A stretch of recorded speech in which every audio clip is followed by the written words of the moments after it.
மாசி மகம் ஒரு புனித கதையும் அதன் மகத்துவமும்.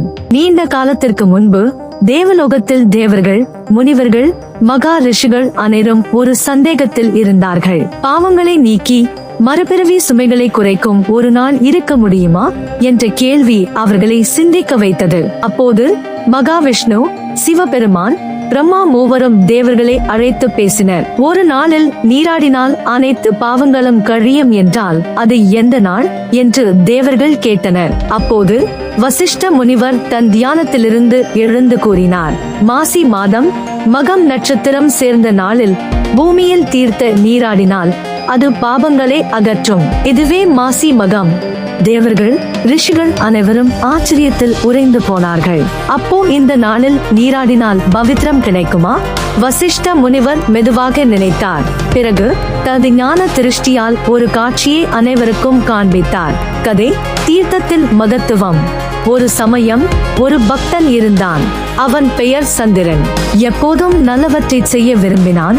ஆனால் பழைய பாவங்கள் அவனை துரத்தி கொண்டே இருந்தன. அவன் முனிவர்கள் சொன்னவாறாக மாசி மகம் நாளில் கும்பகோணம் மகாமக தீர்த்தத்தில் ஒரு புனித நீராடியது.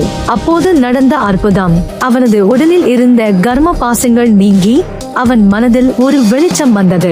அருகில் இருந்த மகா முனிவர்கள் மகிழ்ச்சியுடன் சொன்னார்கள், இப்போது நீ புனிதன். இதன் மூலம் நீ உயிரோடு இருக்கும் போதே முக்தி அடைகிறாய். சந்திரன் மகிழ்ச்சியோடு திரும்பினான்.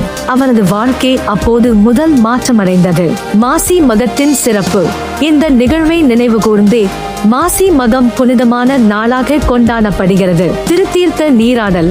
கடல், குளம், தீர்த்தங்களில் நீராடினால் புனிதம் கிடைக்கும். வழிபாடுகள்: விசேஷ அபிஷேகம், ஹோமங்கள், திதி கர்மங்கள், தர்ப்பணம் செய்து முன்னோர்களுக்கு தர்மம் செய்யலாம். தெய்வ அனுகிரகம். இந்த நாளில் சிவன், பெருமாள், அம்பாள் போன்ற தெய்வங்களுக்கு விசேஷ வழிபாடு நடக்கும்.